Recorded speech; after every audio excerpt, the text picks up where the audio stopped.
A Worldview from London with Adam Gilchrist. Let's start with Indonesia. And Indonesia's poisoned medicine, 200 child victims. Yet there's no talk of any legal action against the medicine pharmaceutical makers. Well, what's happened now is that an Indonesian court has decided that they will allow a class action lawsuit. So essentially, this is down to families to sort themselves out. And there already is a group of families, 24 parents of children who were killed by this tainted cough syrup, have brought the case against the Indonesian government and 8 pharmaceutical companies. So it takes quite some doing. They have to get lawyers on their side. And it appears they have got enough lawyers on their side. So essentially, they're going for close to $200,000 compensation per child.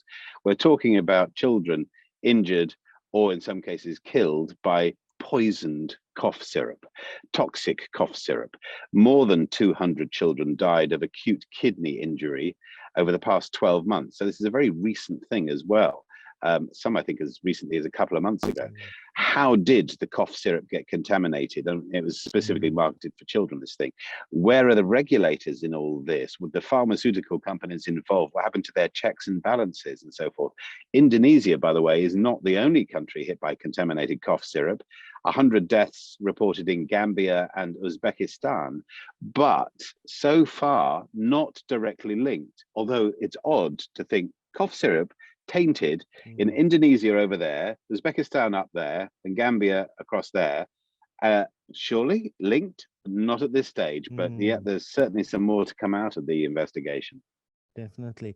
And then to Russia now, where the homes of 9 human rights champions have been raided. It very much looks like the beginning of some sort of purge of outspoken activists. Yes, doesn't it ring bells? Stalinist purges. Okay, on a small scale, this one obviously, but still, 9 leaders of one of Russia's oldest human rights groups, Memorial.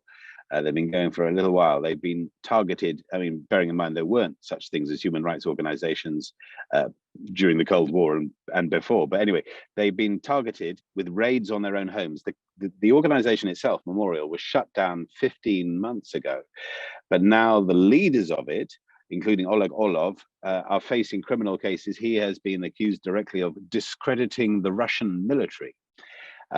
Memorial was founded in 1989. It aims to remember the millions of people who were persecuted by Soviet repression. So it absolutely looks at the Stalinist purges, post-Second World War, etc., but liquidated just before Russia's full-scale invasion of Ukraine.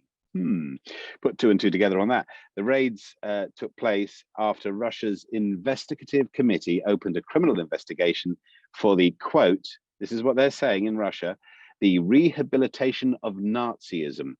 Of course, if you accuse a human rights group of that, then you begin to get people on their side saying, oh, no, we don't want Nazis in our country. By the way, Memorial jointly won the Nobel Peace Prize last year, in case that name is ringing a bell. And then from pole to pole, electric vehicle journeys from the north to the south pole. Are there enough charging ports between the North Pole and the South Pole? Well, luckily, it's not like being in the UK or South Africa, where you'd have to absolutely pinpoint every charging point along the way and say, oh, well, I'll manage to do 100 Ks there, but I don't want to get stuck going across. I mean, luckily, they're in the Arctic, where obviously it's awash with. Actually, what they've done is they've done a thing where they've stuck a special wind and solar powered battery on the roof so that they can absolutely recharge their battery through natural means as they go, as well as, I suppose, trying to top up some of the electricity. But I'm not entirely sure how the engineering works, but they reckon they'll be okay, albeit they probably don't want a cloudy and windless day. 27,000 kilometers this couple are going to do from the Arctic to the Antarctic, pole to pole, literally magnetic North Pole to magnetic South Pole.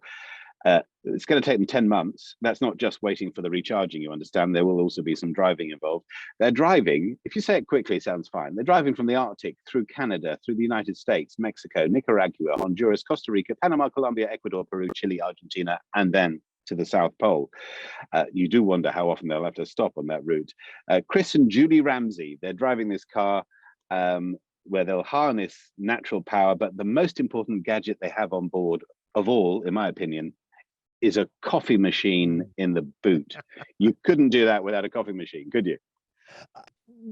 I don't know if they're going to be driving through Panama, because I know, the Darien Gap is what essentially separates Latin America, Panama, and South America. It is an impenetrable jungle. I think there's only been two expeditions. One of those was a advertisement for a car company, and the car got stuck. So I don't know.